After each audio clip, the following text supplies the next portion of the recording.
सब camera on, voice okay, thank you. Welcome and good afternoon. Camera. अच्छा, आज हम वायरल डिजीज की हेडिंग पढ़ेंगे। जैसे कि आपको पता है कि हमने शुरू में वायरसेस की जनरली स्ट्रक्चर क्लासिफिकेशन पढ़ी है, उसके बाद जैसे HIV का हमने एग्जाम्पल लिया और HIV किस तरह से ट्रांसमिट होती है, लाइफ साइकिल कैसे कंप्लीट होता है, वो सारी चीज़ें डिस्कस की PMC के सिलेबस के हवाले से। आज जैसे आखिरी जैसे हेडिंग है वायरल डिजीज है।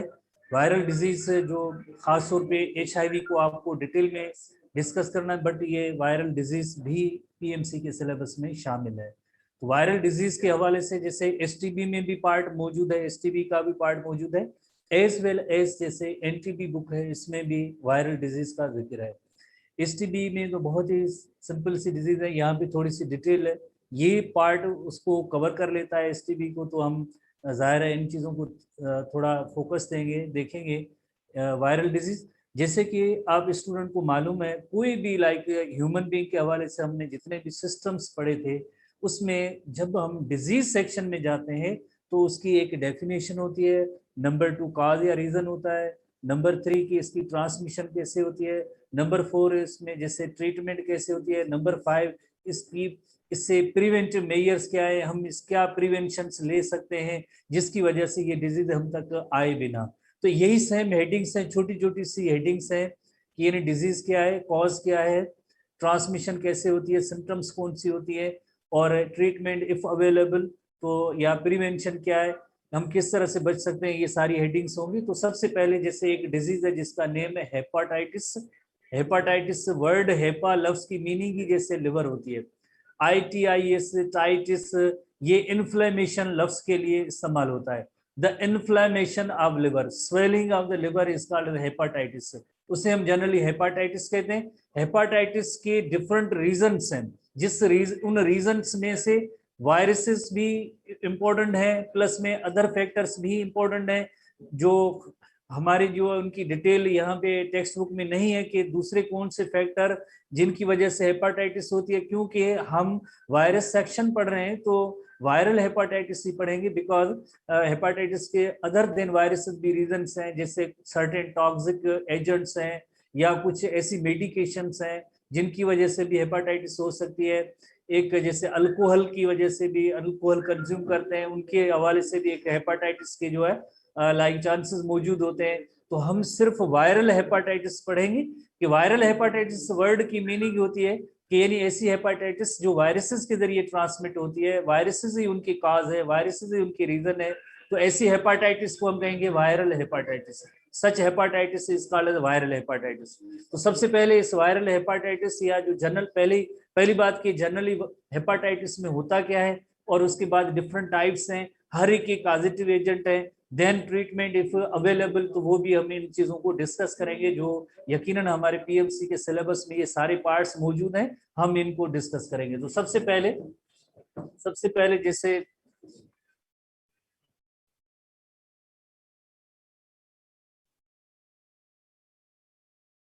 वायरल डिजीज है, इस डिजीज के सेक्शन में जैसे जनरली एक डिजीज की कैटेगरी दी गई है कि कॉजेटिव एजेंट आपको देखना है, सिम्टम्स देखनी है, ट्रीटमेंट देखनी है, ट्रांसमिशन देखनी है कि कैसे ट्रांसमिट होता है ये वायरस, प्रिवेंशन देखनी है। प्रिवेंशन की मीनिंग होती है कि हम इनसे कैसे बच सकते हैं। तो हेपाटाइटिस जनरल, सबसे पहले जनरल टर्म है hepatitis is generally characterized by the inflammation of the liver. क्योंकि जैसे हेपा लफ्ज जहां पे भी लफ्ज इस्तेमाल होता है बायोलॉजिकल मेडिकल साइंसेज में, हेपा रेफर्स टू हेपेटोसाइट और लिवर सेल। हेपेटोसाइट लफ्ज आपने सुना होगा यकीनन, हेपेटोसाइट, तो उसकी मीनिंग ये हेपा लफ्ज की मीनिंग ही लिवर होती है। बाकी दूसरा जो पार्ट है TITS या ITS, इसकी मीनिंग ही जैसे होती है इन्फ्लेमेशन होती है, inflammation of the liver, inflammation of liver is called hepatitis. ये जनरल टर्म हुआ विच इंक्लूडिंग अदर सिम्टम्स, साथ साथ में दूसरी सिम्टम्स भी होती हैं, बट मेन जो फीचर है वो है इन्फ्लेमेशन ऑफ द लिवर है। तो it is generally caused by the viral infection, generally viruses की वजह से होती है, but rarely due to the toxicity of the drugs. Toxicity of the drugs की मीनिंग है ड्रग्स के साइड इफेक्ट्स भी होते हैं, बाई प्रोडक्ट्स भी उनमें बनती हैं जिसकी वजह से लिवर को वो डैमेज कर सकती हैं, तो उस वजह से भी हेपाटाइटिस हो सकती है। एंड सर्टेन अदर काजेज इनमें इट में परसिस्ट इन अक्यूट। अक्यूट जैसे जो डिजीज की टर्मिनोलॉजी है उसमें दो टर्म ऐसे होते हैं जो बार बार या रिपीटेडली या जनरली इस्तेमाल होते हैं। एक जैसे अक्यूट वर्ड है, अक्यूट लफ्ज की मीनिंग होती है सडन, सडन या थोड़ी देर के लिए या यकदम होती है, रिसेंटली होती है, जो उसे हम कहते हैं सडन। दूसरा टर्म होता है क्रॉनिक। क्रॉनिक लफ्ज की मीनिंग होती है लॉन्ग लास्टिंग, काफी अरसे से चल रहा होता है। जैसे डॉक्टर साहिबान पेशेंट से पूछते हैं कि बुखार कब आ रहा है, कब है, कि अचानक कल आया था, पहले बुखार नहीं था। बुखार कब आ रहा है, कभी कभार पेशेंट कहते हैं हफ्ते से बुखार है, 10 दिन से बुखार है, 1 महीने से बुखार चल रहा है, तो उसके लिए जो है जैसे क्रॉनिक लफ्ज इस्तेमाल होता है। सडन की मीनिंग होती है जैसे अक्यूट, ये सडन को रेफर करता है। तो यानी इट इज कॉल्ड जो है it may present in acute यानी recent infection, relatively rapid onset यानी बहुत ही जल्दी, क्विक, रैपिड थोड़े अरसे में पहले हुआ है। और क्रॉनिक, क्रॉनिक की मीनिंग है स्लो प्रोग्रेशन, लॉन्ग लास्टिंग, काफी अरसे से चल रहा होता है। तो ये दोनों कंडीशंस हेपाटाइटिस में हो सकती है, सडनली और लॉन्ग लास्टिंग चल रही होती है, प्रोग्रेशन ऑफ द डिजीज जारी होती है। तो इस वजह से भी जैसे ये सिलसिला हेपाटाइटिस के अंदर होता रहता है, इधर सडन जो ऐसे इम्पैक्ट उसका नजर आएगा बॉडी में, और जो है प्रोग्रेशन ऑफ द डिजीज चलती रहेगी slowly. The most common causes of viral hepatitis are hepatitis A, hepatitis B, hepatitis C, hepatitis D and hepatitis A viruses हैं। जैसे इसके लिए शॉर्ट फॉर्म में जैसे hepatitis A virus, hepatitis B virus, ऐसे short term आपको याद करने, hepatitis C virus, hepatitis D virus delta and hepatitis जो है ई वायरस। तो इस तरह से जो है ये शॉर्ट फॉर्म होते हैं इन्हीं वायरसेस के हवाले से, hepatitis A virus, B virus, C virus, D virus and E virus. तो ये सारी चीजें हमारे टेक्स्ट बुक में, सिलेबस में इन डिजीज की हेडिंग मौजूद है। हम डिस्कस करते हैं कि लाइक ये कौन कौन से लाइक डिजीज एंड डिसऑर्डर है। ये जनरल एक इंफॉर्मेशन है जो हमारे एनटीबी एसटीबी से इनका कोई रिलेशनशिप नहीं है, बट आप जनरली इनको देख सकते हैं कि hepatitis is commonly called by viruses. Viruses भी होती हैं, बट उनके अलावा वायरसेस कौन से होंगे, ABCD हो सकते हैं, अल्कोहल यूज से भी हेपाटाइटिस हो सकती है, मेडिकेशन से हो सकती है, टॉक्सिन से भी हो सकती है, ऑटो इम्यून डिजीज भी हो सकती है। हेपाटाइटिस में भी चांसेस हैं जो हमारे एनटीबी एसटीबी में नहीं लिखा हुआ है, आपको याद करने की जरूरत नहीं। नॉन अल्कोहलिक भी एक NaSH, ये भी एक हेपाटाइटिस का एक टाइप है, वो हो सकता है। Hepatitis A and E are mainly spread by contaminated food and water. Hepatitis A और E जो है अक्सर जैसे ऐसे रेस्टोरेंट्स या होटल्स वगैरह या इवन घर जिनकी जो है टैंक होती है, वाटर टैंक, जब जैसे बनते हैं घर, उसके बाद या जो रेस्टोरेंट बनता है उसके बाद कई अरसे से मीन्स उसकी सफाई वगैरह का ख्याल नहीं रखा जाता है, तो ये इस रीजन की वजह से भी हेपाटाइटिस हो सकती है। ओरल जैसे ये फूड एंड वाटर के जरिए जैसे हेपाटाइटिस A और B ट्रांसमिट हो सकती है, स्प्रेड हो सकती है। Hepatitis B is mainly sexually transmitted but may be passed from mother to baby during pregnancy or child birth and spread through infected blood। तो ये सारी चीजें हमारे बुक में नहीं है, जस्ट इंफॉर्मेशन आपके लिए। जैसे हम हमारे STB में लिखा हुआ है कि ड्यूरिंग प्रेगनेंसी और mother to child hepatitis C virus होता है, STB के अंदर बिल्कुल लास्ट में लिखा हुआ है। और हेपाटाइटिस C के हवाले से ये क्वेश्चन भी आ चुका है, कौन सी हेपाटाइटिस का टाइप है जो mother to child, but mother to child वहां पे STB में हेपाटाइटिस B के बारे में नहीं लिखा हुआ है, बट हेपाटाइटिस C के बारे में लिखा हुआ है कि मदर टू चाइल्ड जो है ये ट्रांसमिट हो सकती है। बट इनको आपको याद करने की चीजों की जरूरत नहीं है। Hepatitis C is commonly spread through the infection infected blood such as may occur during needles shared by intravenous drug user. Drug user यानी जो नशेई होते हैं, ड्रग्स का इस्तेमाल करते हैं, वो क्या करते हैं, उनमें नीडल बार बार रिपीटेडली शेयर होती है, तो इस वजह से हेपाटाइटिस C भी के स्प्रेड होने के चांसेस ज्यादा होते हैं। Hepatitis D can only infect people already infected with hepatitis B। Hepatitis D उनको होगी जिनमें ऑलरेडी हेपाटाइटिस B है, तो उसको D होने के चांसेस हैं। क्यों है उसका रीजन हमारे NTB बुक में लिखा हुआ है, आप देखेंगे, हम आज डिस्कस करेंगे कि हेपाटाइटिस D जो है अपना जो कोट होता है वो हेपाटाइटिस बी से लेता है। इस वजह से जो जहां पे भी हेपाटाइटिस बी होती है जिस पर्सन को, उसमें हेपाटाइटिस डी के चांसेस होंगे। तो यानी hepatitis D can only infect people already infected with hepatitis B. जो हेपाटाइटिस जिनमें हेपाटाइटिस बी है उनको हेपाटाइटिस डी हो सकती है। Hepatitis A B and D are preventable with immunisation. Immunisation की मीनिंग है कि इनकी जो है वैक्सीन मौजूद हैं जिनके जरिए जैसे इनसे बच सकते हैं, हेपाटाइटिस ए बी डी से बच सकते हैं। सी की वैक्सीन नहीं है, सी की अभी तक फिलहाल जो है वैक्सीन नहीं है। बहरहाल ये सारी एक जनरल इंफॉर्मेशन थी। अब हम फर्दर एनटीबी की बुक के हवाले से आएंगे। हेपाटाइटिस ए, सबसे पहले हेपाटाइटिस ए की तरफ आएंगे।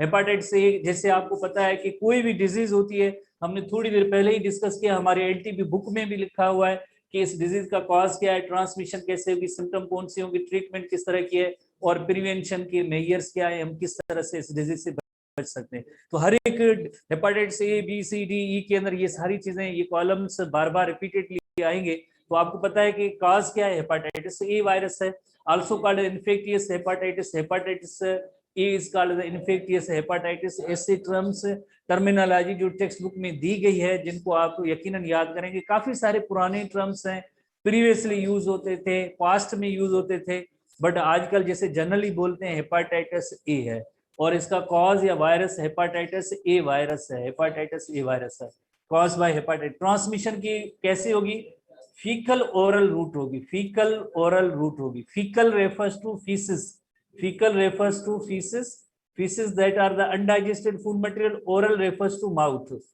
oral refers to mouth। जैसे अगर फॉर एग्जाम्पल जैसे किसी रेस्टोरेंट में काम करने वाले जो लोग होते हैं, जैसे उनके अगर हाथ जैसे वॉशरूम्स वगैरह से जाने के बाद अगर हाथ सही तौर पे साफ नहीं होंगे तो फीसिस में जो ये जो वायरसेस होंगे उन्हीं हाथों से अगर खाने के बर्तन वगैरह इनको टच करें या खाना जो किसी कस्टमर को दें, किसी पर्सन को दें, तो यानी उससे जो है यकीनन जो है, या इवन इंसान खुद अगर सफाई ये जो है ठीक नहीं रखेगा तब भी जैसे ओरल ये जो फीकल मटेरियल उससे जो है ओरल रेफर्स टू माउथ, यानी उसके जरिए जो हेपाटाइटिस ए आ सकता है। इसका मतलब ये हुआ है कि हाइजेनिक कंडीशन अगर प्रॉपर होगी, सही होगी, तो हम जो है इस हेपाटाइटिस ए की ट्रांसमिशन हम नहीं हो सकती है।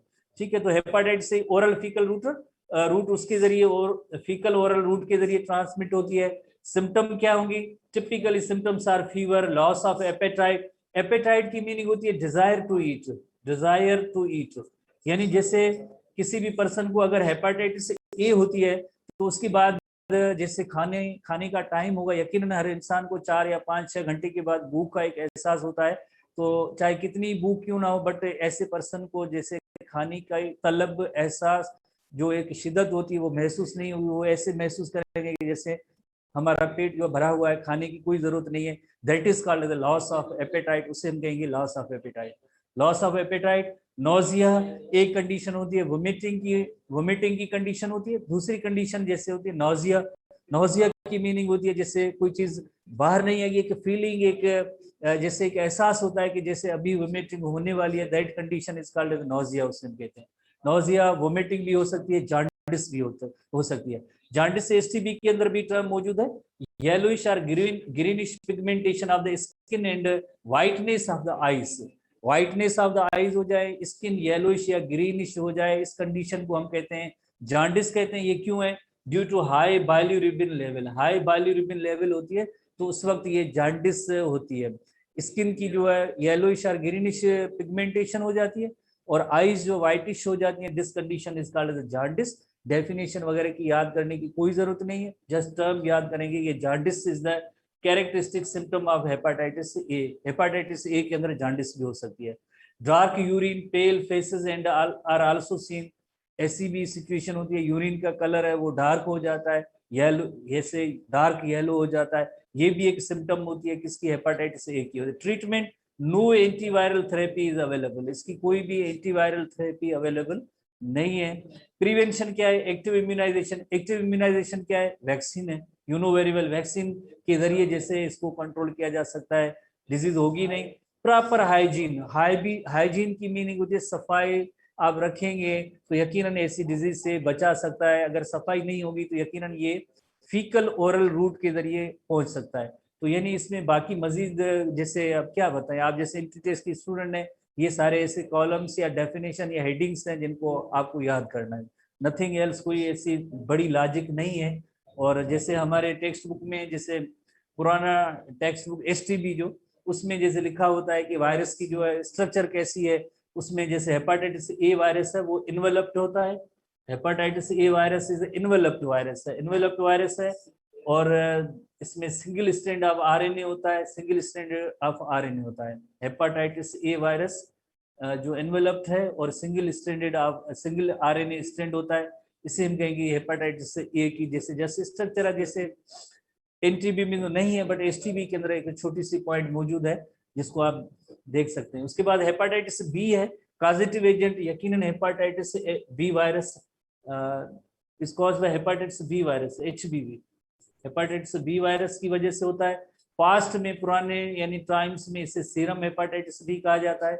जैसे हेपाटाइटिस ए इन्फेक्टियस हेपाटाइटिस, ये सीरम हेपाटाइटिस। सीरम किसे कहते हैं, जो ब्लड से रिलेटेड पार्ट है, यानी प्लाज्मा में से अगर क्लाटिंग फैक्टर को माइनस कर देंगे, क्लाटिंग प्रोटीन को माइनस करेंगे, प्लाज्मा में से क्लाटिंग प्रोटीन को माइनस करेंगे, तो उसे हम कहेंगे सीरम कहेंगे। तो उसके जरिए इसकी ट्रांसमिशन होती थी या आइडेंटिफिकेशन होती थी, तो इस वजह से इस हेपाटाइटिस का नेम सीरम हेपाटाइटिस रखा गया है। तो बहरहाल ये ओल्ड टर्म है, पास्ट में इसे कहते थे, बट हमें तो याद करना है, टेक्स्ट बुक की पॉइंट है जो यकीनन याद करेंगे। Symptom similar to hepatitis A, जो हेपाटाइटिस ए की सिम्टम थी वही सिमिलर है। जैसे एनटीबी में यही लिखा हुआ है सिमिलर टू।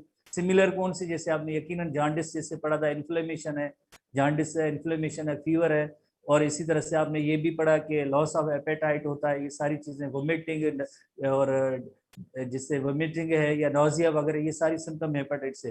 ट्रांसमिशन कैसी होती है, 3 main modes of transmission, blood के जरिए हो सकता है, सेक्सुअल कॉन्टेक्ट के जरिए हो सकता है, prenatally from mother to newborn. Prenatal, prenatal की मीनिंग होती है, प्री की मीनिंग होती है बिफोर, नेटल जो लफ्ज इस्तेमाल होता है मेडिकल और बायोलॉजिकल साइंस में, यानी before birth, before birth, before birth, birth से पहले ही मदर अपने न्यूबॉर्न को ये हेपाटाइटिस बी वायरस ट्रांसमिट कर सकती है। प्रीनेटली, प्रीनेटली फ्रॉम मदर टू न्यूबॉर्न भी जा सकता है, सेक्सुअल कांटेक्ट के जरिए भी और ब्लड के जरिए। हमारे एसटीबी बुक के अंदर जैसे आप देखेंगे हेपाटाइटिस बी के अंदर वहां पे लिखा through out the world homosexual में ये जो है बहुत ही ज्यादा इसकी ट्रांसमिशन का रेट जो बताया गया है। Treatment alpha interferon is effective against hepatitis B. Interferon जैसे आपको पता है कि एंटीवायरल प्रोटीन है, जो हमने चंद दिन पहले इम्यून सिस्टम में पढ़ा था, एंटीवायरल प्रोटीन किस तरह से जो है ये इंटरफ्यूरोन जो है हेल्प देते हैं, वायरली इन्फेक्टेड सेल्स हैं या वायरसेस को वायरस से कम्बैट करने में मदद देते हैं। तो जनरली एक टर्म पढ़ना है alpha interferon, they are use for the treatment of hepatitis B. इसी तरह से प्रिवेंशन, हेपाटाइटिस बी की वैक्सीन मौजूद है, तो वैक्सीन से हम बच सकते हैं। और इसी तरह से all blood transfusion should be screened, जैसे ये तो है government of Pakistan, federal government, Sindh government, सब ने जैसे कोई भी पर्सन जैसे ब्लड किसी को देता है या लेता है तो उससे पहले उसकी जो है यकीनन जैसे स्क्रीनिंग होनी चाहिए। स्क्रीनिंग होगी, हेपाटाइटिस बी अगर नहीं है, नेगेटिव है, तो वही ब्लड जो वो डोनेट करेगा, अदरवाइज नहीं करेगा। ठीक है, ये सेम कहेंगे हेपाटाइटिस बी। और हेपाटाइटिस बी का जो वायरस है वो उसकी जो फीचर्स हैं जो एसटीबी में बताई गई हैं हेपाटाइटिस बी के वायरस के हवाले से, ये इसमें इन्वेलप्ड है कि लिपिड का लेयर भी मौजूद है, लिपिड का लेयर मौजूद है, आइकोसाहेड्रल इसकी अरेंजमेंट भी है। और इसी तरह से इनमें एक डीएनए इनका जेनेटिक मटेरियल है, डीएनए पॉलीमरेज एंजाइम भी मौजूद है जो रिवर्स ट्रांसक्रिप्टेज एंजाइम के तौर पे भी वर्क करता है।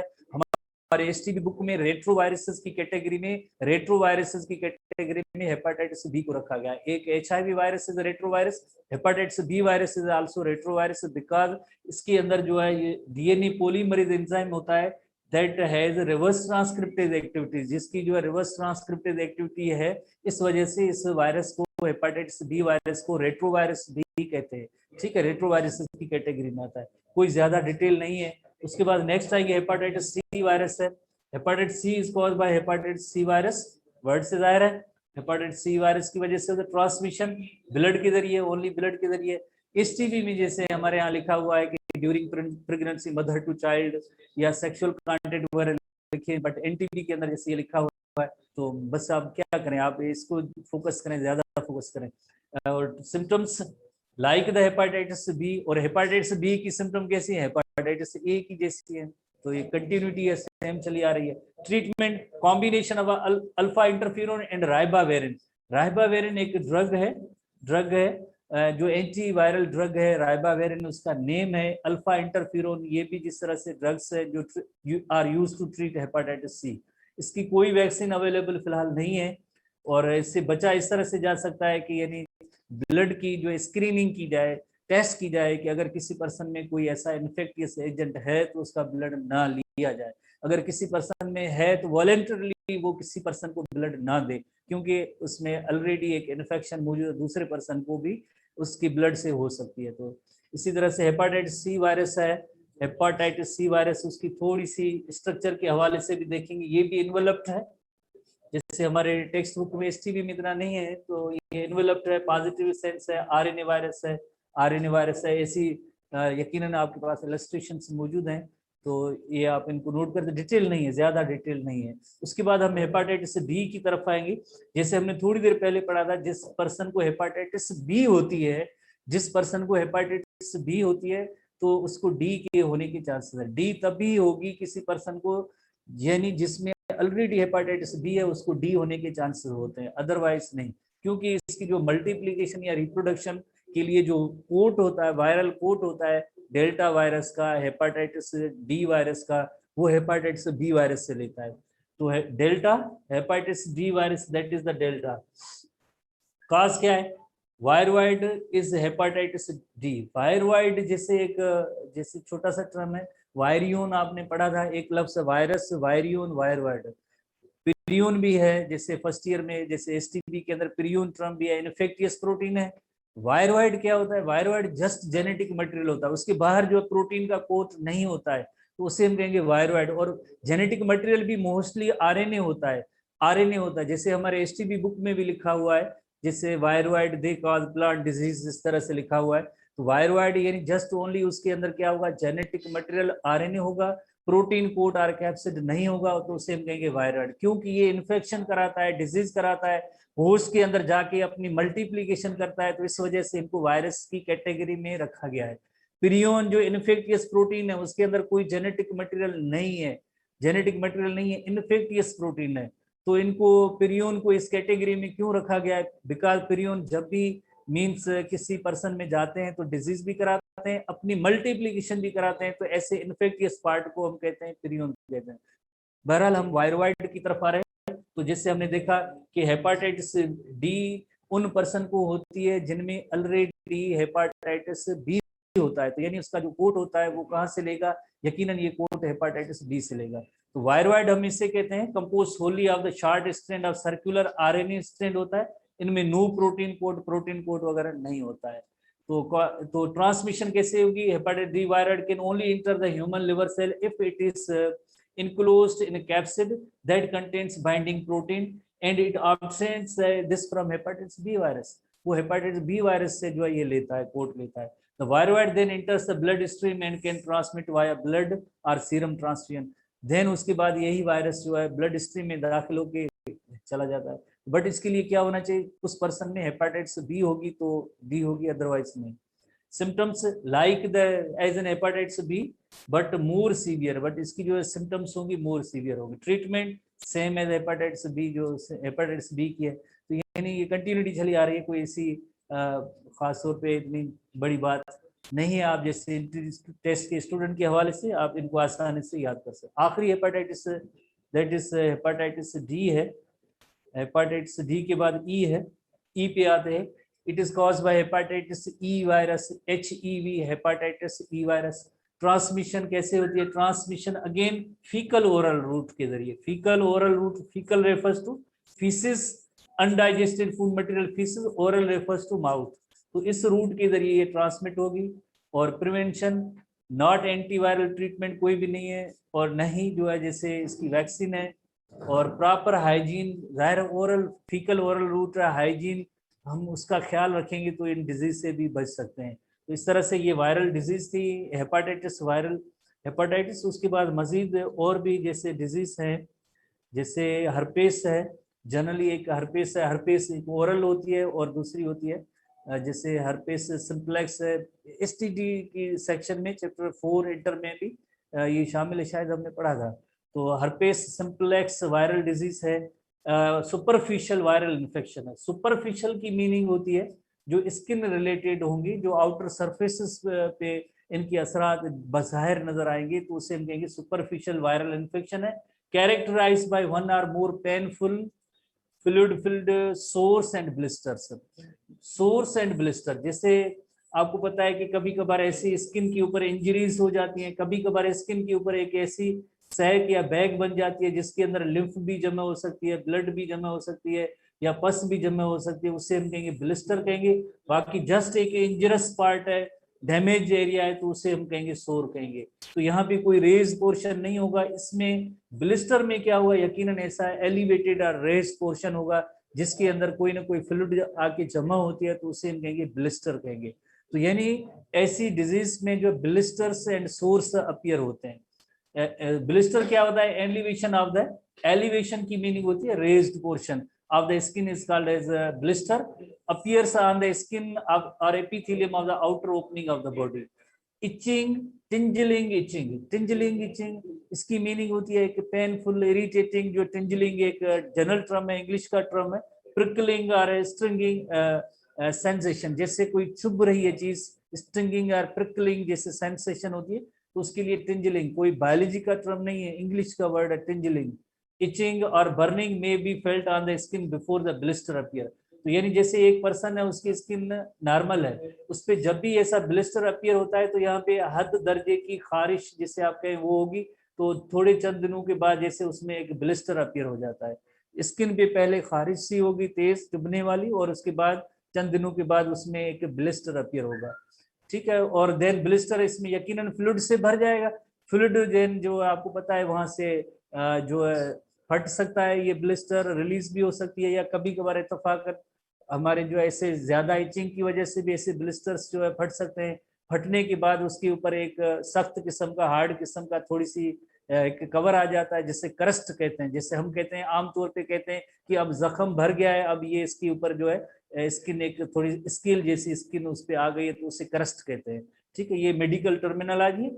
So blister break open and often ooze fluid, जैसे ये ब्लिस्टर ब्रेक होंगे यकीनन तो इसके अंदर जो फ्लूइड होगी वो निकल के आएगी, बाहर निकल के आएगी। एंड फॉर्म क्रस्ट, क्रस्ट लफ्ज की मीनिंग होती है जब भी इसमें फ्लूइड निकल के जाएगी तो सख्त एक स्केल जैसी एक उस पर निशान हो जाए। अक्सर आपने देखा होगा ब्लैक ब्लैक या ब्राउनिश से जब फ्लूइड निकल जाती है तो स्किन के ऊपर ऐसे निशान पड़ जाते हैं, पहले आते हैं ऐसे क्रस्ट, उसे हम कहते हैं क्रस्ट कहते हैं। And before the healing the sore can last 7 to 10 days। I think जो आपके पास ये पीडीएफ किया उसमें 70 आ गया, मैंने आज थोड़ा देखा था, तो ये 7 to 10 कर देना, उसको करेक्ट कर देना। 7 to 10। There are 20 primary types of herpes. Oral और जेनेटल हर्पेस जो हम डिस्कस करेंगे। सबसे पहले हम ओरल हर्पेस की तरफ आते हैं और उसके बाद जेनेटल हर्पेस की तरफ आते हैं। तो ये जो थोड़ी सी इलस्ट्रेशन है, जैसे ये जैसे नोट करेंगे कि ये जो सोर है, जैसे ये सोर है, ये एरिया, इस एरिया को हम कहेंगे सोर है, सोर। और ये जो जैसे स्किन के ऊपर जैसे ऐसे जो तो रेज पोर्शन होते हैं जिसके अंदर फ्लूइड भरी होती है, इसे ब्लिस्टर कहते हैं। ये इस कंडीशन को ब्लिस्टर कहते हैं। और इसी तरह से जब इसमें फ्लूइड निकल जाती है तो आपको पता है कि थोड़े से ये डार्क डार्क एरिया से रह जाते हैं, क्योंकि फ्लूइड निकलने के बाद ऐसे जो स्ट्रक्चर होती है उसे क्रस्ट कहते हैं, उससे हम कहते हैं क्रस्ट कहते हैं। एक सोर है, ब्लिस्टर है, और जब फ्लूइड निकल जाएगी तो उसके बाद उस एरिया को अब हम कहेंगे हार्डन एरिया होगा, थोड़ा सा स्केल लाइक एरिया होगा, उसे हम क्रस्ट कहते हैं, ठीक है। तो ये बस याद करने जैसी तो बात नहीं है, बट ये समझने की बात है। इसी तरह से जो हमने स्टेजेस पढ़े, जैसे सबसे पहले अगर स्किन के ऊपर शदीद किस्म की इचिंग या खारिश होती है, जिस एरिया पे खारिश होती है, तो चंद दिनों के बाद उसमें जैसे ब्लिस्टर अपीयर होता है। ब्लिस्टर इसमें जैसे ऊज आउट होगा या फ्लूइड निकल जाएगी तो उसके ऊपर जो एक सख्त निशान सा एक कवर होता है इसके लाइक। स्टेज 3 में वो ब्लिस्टर खत्म हो जाएगा और निशान रह जाता है, ठीक है। तो ये इसमें जो है तरतीब है, बट हमारे टेक्स्ट बुक में नहीं है। हम अपने सिलेबस की तरफ आते हैं, वापस एनटीबी के सिलेबस की तरफ आते हैं। ओरल हर्पेस, ओरल लफ्ज की मीनिंग ही माउथ है, यानी ऐसे ब्लिस्टर या सोर जो होंगे माउथ रीजन और लिप्स पे ऐसे निशान आते हैं, ब्लिस्टर और सोर बन जाते हैं, जिससे हम कहेंगे ओरल हर्पेस कहेंगे। ओरल हर्पेस का जैसे आपको पता है वायरल डिजीज है, तो उस वायरस का नेम जो है जैसे हम कहेंगे हर्पेस सिंप्लेक्स वायरस टाइप 1, और जो जेनाइटल हर्पेस होगी उसमें जस्ट यहाँ पे टाइप 2 होगा, type 1 type 2। herpes simplex virus type 1 is the reason of oral herpes, और जो टाइप 2 होगा वो जेनेटल herpes का होगा। ट्रांसमिशन कैसे होती है herpes simplex वायरस, HSV, ऐसी शॉर्ट फॉर्म आपको याद होनी चाहिए, जैसे HIV आपने याद किया है तो ये है HSV। Transmitted primarily through oral secretion, oral secretion कौन सी, जैसे सलाइवा है oral secretion, and physical contact with the sore on the skin. Physical contact यानी एक कोई ऐसा पर्सन है जिसमें ऐसे सोर्स हैं, उसमें जैसे अगर हाथ पे टच होता है वगैरह, तो इसी तरह से जो है वहां से पर्सन टू पर्सन कांटेक्ट से भी जैसे ये डिजीज ट्रांसमिट हो सकती है, इस वायरसेस ट्रांसमिट हो सकते हैं। Spread by also spread by the sharing object such as toothbrush या ईटिंग यूटेंसिल्स, जैसे ये एक ऐसा पर्सन जिसमें जैसे ओरल हर्पेस है, इस इन बर्तनों में जैसे इन्होंने खाया है सेम यही यूज करेगा कोई दूसरा पर्सन, तो उसको भी ये ओरल हर्पेस हो सकती है।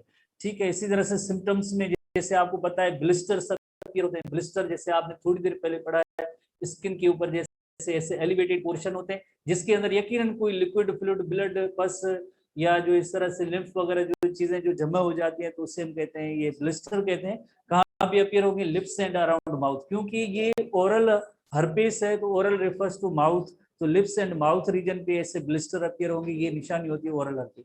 Sometime blister also appears on the face और द टंग, कभी कभार फेस या टंग पे भी अपीयर होते हैं, बट मेन जो है लिप्स एंड माउथ पे होते हैं। ट्रीटमेंट एंटीवायरल ड्रग्स मौजूद है। प्रिवेंशन, प्रिवेंशन ये है कि कांटेक्ट विद अफेक्टेड एरिया या कांटेक्ट विद पेशेंट है उनसे जैसे हम अवॉइड करेंगे तो यकीनन इस डिजीज से बच सकते हैं, यकीनन इस डिजीज से बच सकते हैं। तो यानी इसमें मेन चीज क्या है, herpes simplex virus type 1, saliva AC secretion, blister कहाँ भी अपीयर होंगे, और एंटीवायरल ड्रग्स से इसकी ट्रीटमेंट है। 3-4 लफ्ज हैं जो यकीनन आप याद कर सकते हैं। आप जैसे स्टूडेंट, कोई इतना बिग क्वेश्चन वगैरह नहीं है तो आप आसानी से याद कर सकते हैं। जैसे ये ओरल हर्पेस जैसे हमने जिसका जिक्र किया, तो लिप्स पे ऐसे जो है ब्लिस्टर्स अपीयर होते हैं, लिप्स पे ऐसे ब्लिस्टर्स अपीयर होते हैं, तो इसे हम कहते हैं ओरल हर्पेस कहते हैं, that is called oral herpes, इसे हम कहेंगे ओरल हर्पेस कहेंगे। ठीक है, ऐसे माउथ रीजन पे भी होंगे, लिप्स पे भी होंगे, कभी कभार जैसे टंग और फेस का जिक्र है हमारे टेक्स्ट बुक में।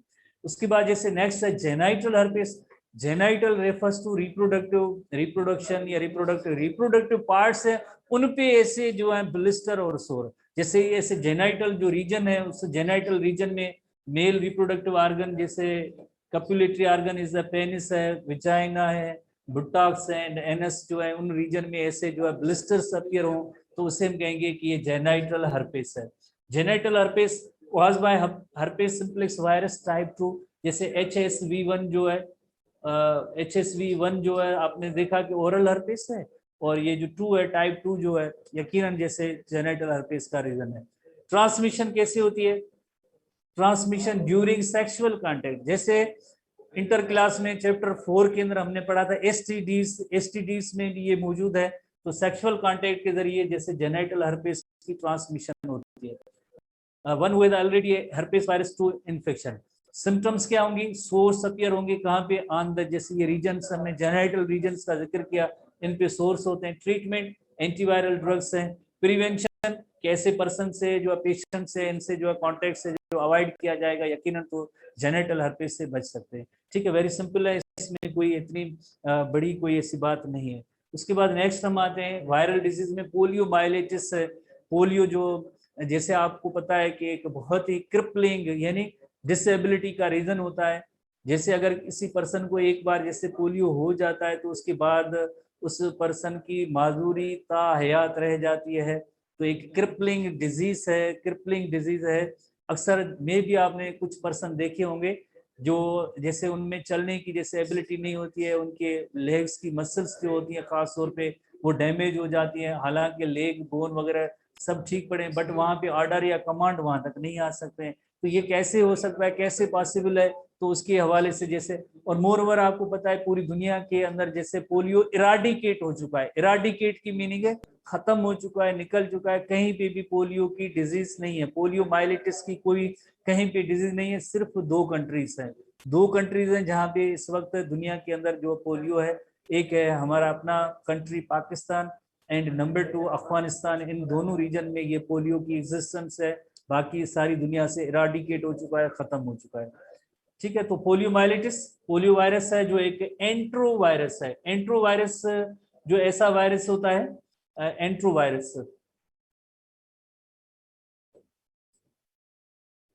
एंट्रोवायरस है, and this virus is polio virus transmitted through faecal और ओरल रूट। जैसे हमने पहले ही डिस्कस किया, faecal refers to faeces, oral refers to mouth.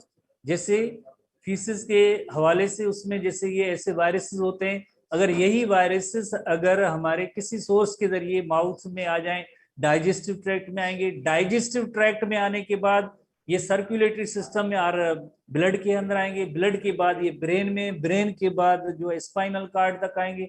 Spinal cord का भी मोटर रीजन, मोटर न्यूरॉन, आपको पता है कि स्पाइनल कार्ड जैसे इंटर क्लास वाले स्टूडेंट्स ने पढ़ा है, इंटर क्लास के स्टूडेंट ने पढ़ा है कि जब स्पाइनल कार्ड का क्रॉस सेक्शन करते हैं तो आपको पता है एक तरफ से सिग्नल और इम्पल्सेस आते हैं जो डार्सल रूट गेंगलियन के जरिए आते हैं, और वेंट्रल रूट गेंगलियन से ये मैसेजेस वापस जाते हैं। तो इस वेंट्रल रूट को हम कहते हैं कि ये मोटर एरिया है। तो स्पाइनल कार्ड के अंदर ये मोटर एरिया इनको डैमेज कर देते हैं। देन ऐसी मसल्स जिन पे कमांड जाने चाहिए वहां पे कमांड नहीं जाते हैं, मसल्स भी डैमेज हो जाती हैं। तो इस डिसऑर्डर को हम कहेंगे कि ये पोलियोमाइलिटिस है वायरस की वजह से। Oral faecal route, digestive tract, blood, brain, spinal cord को डैमेज करेंगे, देन मसल्स भी काम नहीं करेंगी। तो ऐसे डिसऑर्डर को हम कहेंगे कि ये जो है पोलियोमाइलिटिस है। सिम्टम्स क्या है कि it replicates in oropharynx and intestinal tract and spread to the blood and nervous system where virus replicates in the motor neuron located in the spinal cord. Motor neuron या motor area जो है ventral, जैसे एक dorsal root ganglia, ventral root ganglia होती है, ventral horn होता है spinal cord के अंदर, उन एरिया को डैमेज करेगा। यकीनन वो एरिया मोटर एरिया है, कमांड्स लेके जाएगा तो उस एरिया को डैमेज करेगा। तो इसी वजह से death of these cells result in paralysis of the muscles. उसके बाद जाहिर है वहीं से जो कमांड जिस मसल को तरफ जाते हैं वो कमांड्स नहीं जाएंगे। अगर कोई पर्सन अनलकीली जिसको ऐसा पोलियो की ऐसी कंडीशन है बट वो चलना भी चाहे तब भी अपनी मसल को कमांड नहीं दे सकता है, क्योंकि आगे जो मींस कमांड देने के लिए जैसे स्पाइनल कार्ड के अंदर जो वेंट्रल रूट है वो डैमेज हो जाती है। ठीक है, पैरालिसिस हो जाएगा। The motor nerve damages permanently, no treatment. कौन सी ट्रीटमेंट? एंटीवायरल थेरेपी नहीं है, एंटीवायरल थेरेपी नहीं है। इसमें फिजियोथेरेपी की जा सकती है मसल्स के हवाले से, बाकी कोई इसको एक बार बाय द वे ये क्योंकि नर्वस सिस्टम को डैमेज करता है तो न्यूरॉन और जैसे एक बार अगर डैमेज हो जाए तो इसकी कोई भी रिपेयर नहीं होती है। और प्रिवेंशन कैसे है? पोलियो की वैक्सीन है, जैसे छोटे बच्चों को भी जैसे वैक्सीन दी जाती है तो वैक्सीन 2 किस्म की होती है। एक में ये होता है कि किल्ड पोलियो वायरस होते हैं, जो वैक्सीन इंजेक्टेबल होती है पोलियो वैक्सीन। ठीक है, उसे हम कहेंगे injectable polio vaccine, IPv, injectable polio vaccine, जो जिसमें किल्ड पोलियो वायरस होता है वो इंजेक्ट किया जाता है। दूसरी वैक्सीन ऐसी होती है लाइव वायरस, जो है लाइव है, अटेन्यूएटेड और वीकेंड है। वीकेंड की मीनिंग है इनएक्टिव है, जैसे वो कंप्लीटली जैसे एक्टिव फॉर्म उसका नहीं है। उसकी वैक्सीन जो होती है और ओरल पोलियो वैक्सीन जिसे ओपीवी कहते हैं। आमतौर पे घरों के अंदर जैसे दूसरी तीसरी माह जो है, यकीनन हमारे पाकिस्तान में इसको इराडिकेट करने के लिए गवर्नमेंट कोशिश कर रही है कि थ्रू वैक्सीनेशन इस वायरस को जो है खत्म किया जाए। ऐसे जैसे कोविड को वैक्सीनेशन के जरिए खत्म किया जा सकता है, इराडिकेट हो जाएगी यकीनन, तो पोलियो भी ऐसे इराडिकेट हो जाएगी। वैक्सीन मौजूद है, ट्रीटमेंट नहीं है, वैक्सीन मौजूद है।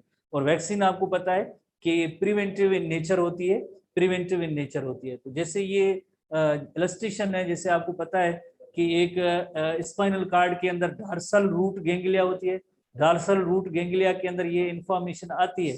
वेंट्रल रूट जो है इंफॉर्मेशन लेके जाएगी। तो ये जो एरिया है इसे हम कहते हैं मोटर हॉर्न। मोटर हॉर्न में क्या होगा, यहाँ से जैसे मैसेजेस और कमांड्स जाएंगे, तो ये एरिया होता है। इस एरिया के अंदर ये पोलियो माइलेटिस के वायरस, जो पोलियो वायरस है, इसमें मल्टीप्लाई होता है, तो ये एरिया डैमेज हो जाएगा। डैमेज हो जाएगा तो देन जो कमांड्स हैं वो आगे नहीं बढ़ सकेंगे, कमांड्स आगे नहीं बढ़ सकेंगे। इसी तरह से अगर हम देखें कि ये जो एरिया है, जैसे ये स्पाइनल कार्ड का दिखाया गया है कि स्पाइनल पोलियो, तो ये जो वेंट्रल रूट एरिया है, ग्रे मैटर है स्पाइनल कार्ड के अंदर, motor neuron of the anterior horn, ये डैमेज हो जाएंगे तो देन आगे इंफॉर्मेशन मसल्स की तरफ नहीं जाएगी, मसल्स पैरालिसिस हो जाएंगी, तो इसे हम कहते हैं पोलियो माइलिटिस कहते हैं। This condition is called polio myelitis. बस आखिरी डिजीज है, प्लांट डिजीज है, उसको डिस्कस करना है। और उसके बाद जब नेक्स्ट क्लास जब भी हमारी होगी तो हम बैक्टीरिया हेडिंग पढ़ेंगे। बस ये आखिरी प्लांट डिजीज है, cotton leaf curl disease. Cotton leaf curl disease, cotton leaf curl disease, cotton leaf curl disease word से जा रहा है। डिजीज ऑफ कॉटन है, काज क्या है, वायरस है, बेगोमो वायरसेस है। बेगोमो वायरसेस कैटेगरी वायरसेस की है। ट्रांसमिशन व्हाइट फ्लाई के जरिए होती है। जैसे आपको पता है कि जैसे कॉटन पे कई जो फ्लाइज वगैरह होती है अटैक करती रहती है, तो इस व्हाइट फ्लाई के अंदर ये वायरस मौजूद होता है। तो उस व्हाइट फ्लाई के जरिए कॉटन जो है क्रॉप है, फसल है हमारा, बहुत ही एक इकोनॉमिकली इम्पोर्टेंट क्रॉप है पाकिस्तान का। तो उसमें जैसे अगर ये कॉटन को ये डैमेज कैसे करेंगे, सिम्टम के initially characterised by the deep downward cupping of the youngest leaves. Leaves जो होंगी उनकी एक कपिंग लाइक जैसे स्ट्रक्चर बन जाती है, तस्वीर भी आगे मौजूद है। Followed by the cup shaped leaf like structures. Treatment क्या है, यकीनन जैसे आपको पता है कि अगर हम व्हाइट फ्लाई को खत्म करेंगे तो ये वायरस भी खत्म हो जाएगा। तो इंसेक्टिसाइड की स्प्रे करने से जो है हम इसको कंट्रोल कर सकते हैं। वेक्टर्स को अगर हम खत्म करेंगे तो मींस ये वायरल डिजीज कंट्रोल। ऐसे जैसे अगर मॉस्किटोज को स्प्रे के जरिए खत्म किया जाए तो मींस मलेरिया नहीं होती है, क्योंकि मॉस्किटो के बाइट के अंदर क्या होता है, कोई वायरस नहीं है, प्लाज्मोडियम है, आपको पता है प्रोटोजोन है, तो वो भी उसका होस्ट जो होगा वो नहीं रहेगा, तो मीन्स हम डिजीज से बच सकते। इसी तरह से व्हाइट फ्लाई को किल करने के लिए जैसे इंसेक्टिसाइड का स्प्रे करेंगे, व्हाइट फ्लाई मर जाएगी, व्हाइट फ्लाई मर जाएगी तो ये बेगोमो वायरसेस हैं, ये भी खत्म हो जाएंगे, और ये कॉटन लीफ कर्ल डिजीज भी नहीं होगी। ठीक है, थैंक यू। और उसके बाद जैसे आपने इतनी एफर्ट पेपर देने के बाद आपने क्लास अटेंड किया, इसका थैंक यू। ठीक है, तो नेक्स्ट जो भी क्लास होगी, इंफॉर्मेशन होगी, हम ग्रुप में देंगे और पढ़ेंगे। जब भी पढ़ेंगे तो हम नेक्स्ट बैक्टीरिया पढ़ेंगे। ठीक है, see you bye next, thank you.